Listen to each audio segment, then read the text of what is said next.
Hey guys, it's Housewife in Heels. I'm going to be doing my Christian Louboutin first time buyer's guide because it is something I totally could have used the first time I went to go looking at Louboutins.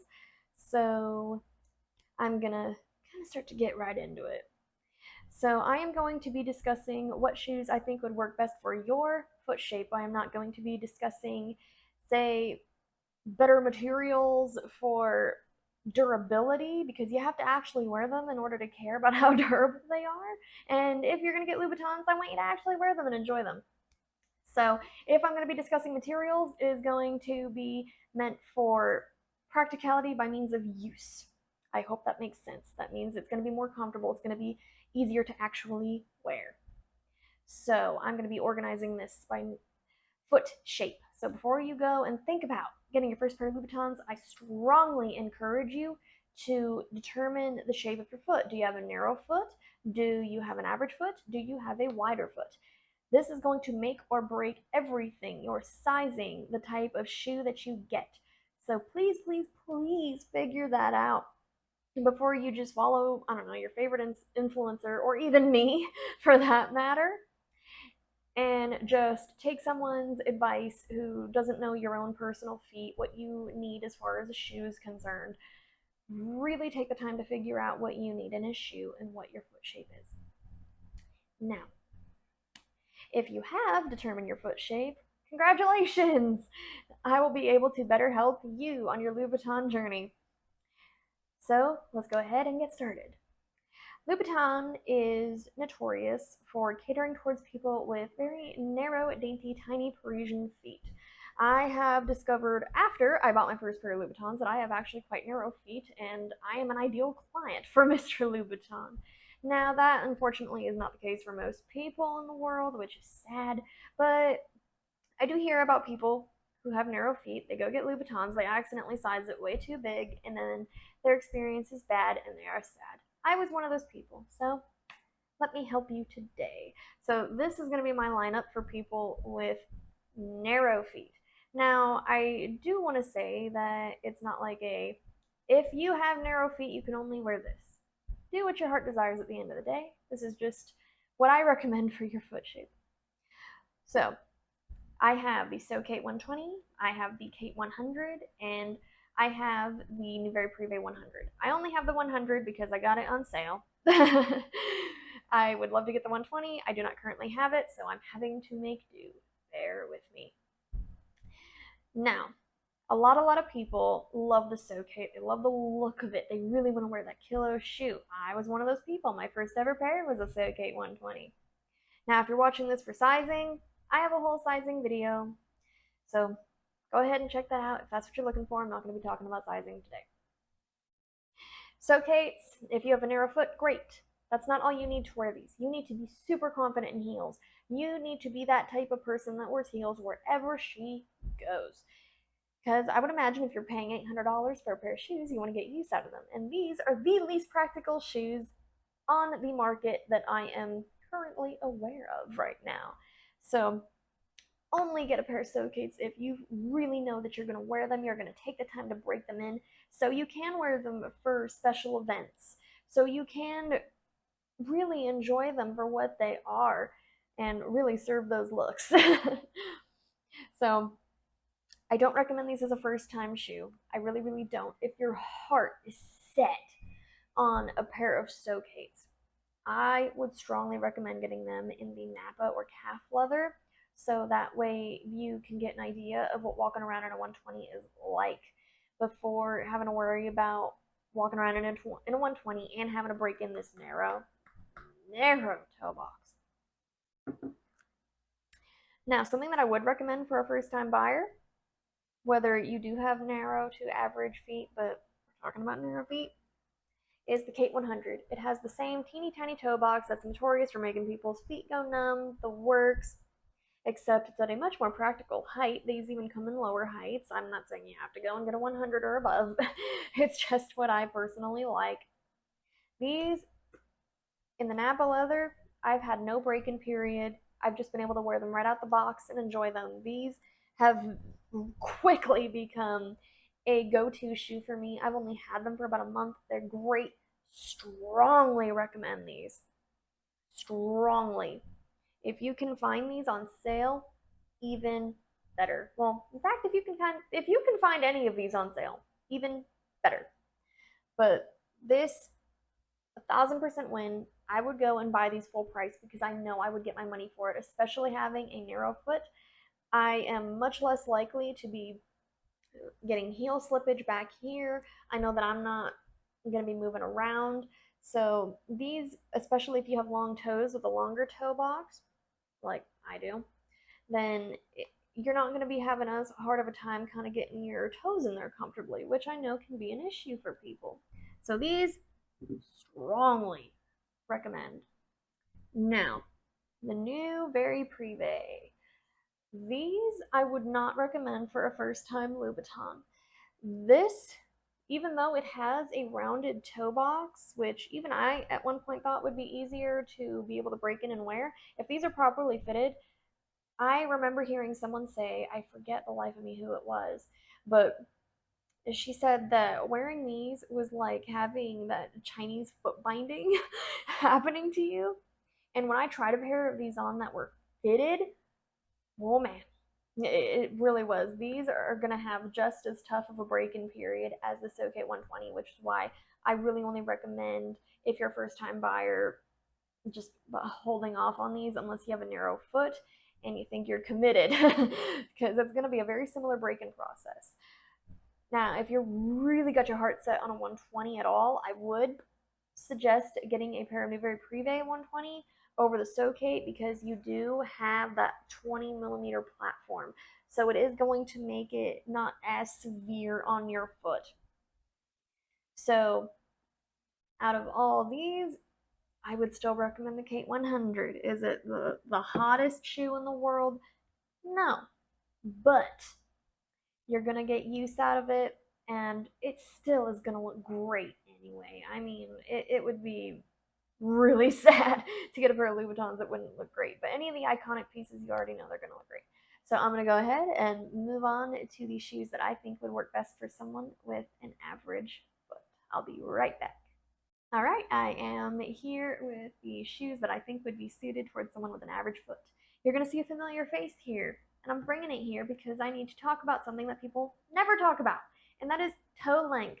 I know that you talk about. I know that people talk about the width of the feet a lot when it comes to Louboutins, but something that I found out is that when Mr. Louboutin was designing the SoCate, is that he had Kate Moss in mind, which I know everyone knows that, but not everyone knows that she complained that she needed a little bit more room for her toes because she has longer toes, hence the longer toe box in the Kate and the SoCate.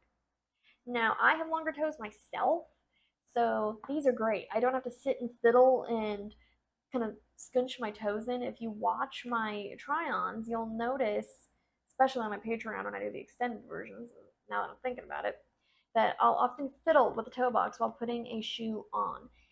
And I'll kind of like push it down, and so that way I can really shove my toes in there. So that's something to think about too. It's not like a make or break deal, but it can affect the comfort level of wearing the shoe if your toes are cinched in like this.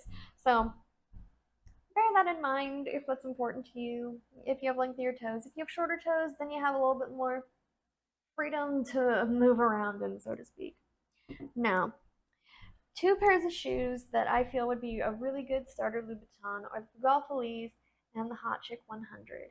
Now, these really only have one difference, and that's an aesthetic feature. I'm talking about the scalloping on the Hot Chick 100. Other than that, they're the same shoe, same kind of toe box, same width of toe box. These are going to wear just about exactly the same. Now, I would recommend these because the toe box, if I remember right, is about 5 to 10 millimeters wider than that of a Kate or a SoCate or a New Very Privé, which is huge. It doesn't sound like a whole lot, but it really is if you're talking about footwear. So I also think they're comfortable because they have a practical height of a 100, which is great. That's something that I think anyone who's considering buying a Louboutin would be able to wear. And I just think that they're a great shoe overall. I hope to get more in the future. Now, something I also want to address is the type of material that you're choosing. And I decided to talk about that here because people with average feet, they might want to choose a material that's best suited for them. If you are worried about the break-in period, if you're afraid of busting your chops while wearing them, so to speak, then I would say get a material that is going to be easier to wear. Now, the Napa, it's great. It's malleable. With these, I did not have a break-in period. I was just able to wear them right out the box. They've been great to me. They've been super comfortable. These are becoming a tried and true. I reach for these all the time now, and I just barely got them not too long ago, but they're a great, great shoe. Now, you also have the option of suede. A lot of options are available in suede. It is just as malleable. I just would caution that you kind of have to baby suede a little bit.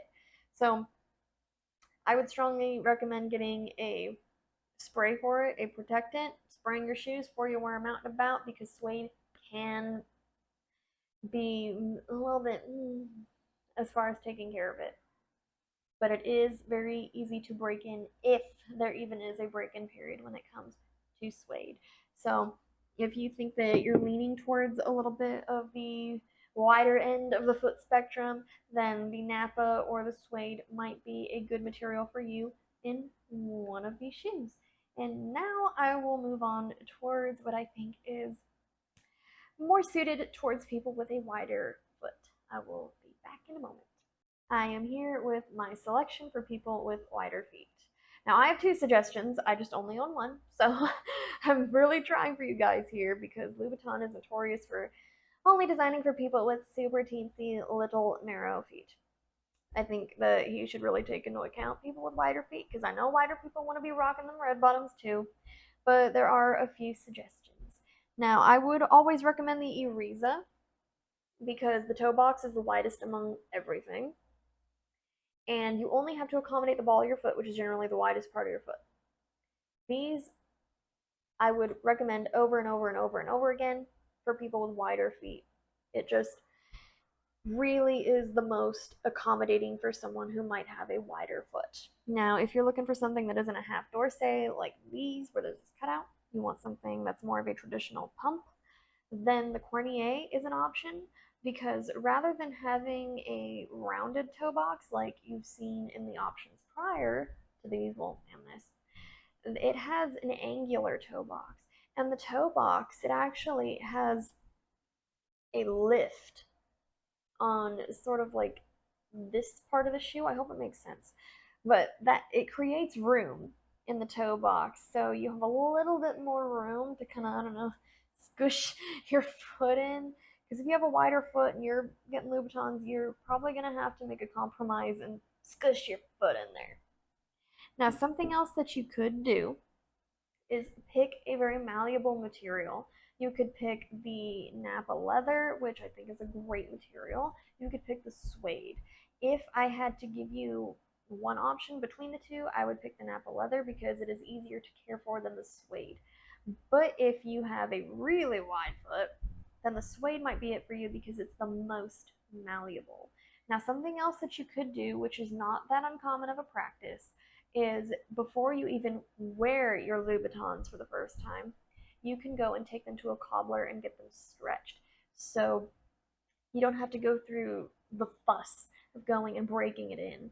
I go through the break-in process for everything that I wear, but I understand that not everyone wants to do that. That is something that could be very beneficial to you, is taking them to a cobbler, getting a professional to make them more comfortable for you. So I think that'll about do it for my recommendations for a first-time buyer. I really want to thank everyone who has supported me on Patreon. It is only $3 a month. I would really appreciate if you support me on there because I say this time and time again, this channel is not cheap to run. So everything helps. Now I will go ahead and get into the try-on where I'll kind of give a really quick rundown version of each particular shoe. So thank you guys for watching, and as always, I will see you in the next pair of shoes. Let's get into each individual shoe. I'm going to be starting out with the Socate. These I generally do not recommend as a first-time Louboutin. I've heard of a lot of people getting this shoe. They buy it, they have a bad experience wearing it for the first time because they don't take into consideration they have to break them in and then they go and consign them, and that's sad.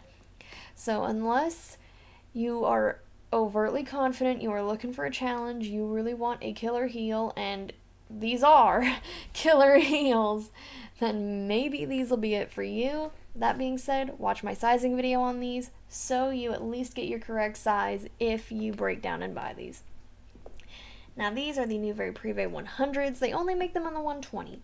So if you want that 120 heel height, unlike what I'm wearing here, and you want something that isn't so severe in heel pitch, then these might be it for you. But I do caution that while the toe box is rounded and it looks more forgiving, if it's properly fitted, it is going to be just as grueling of a break-in period as the Socates.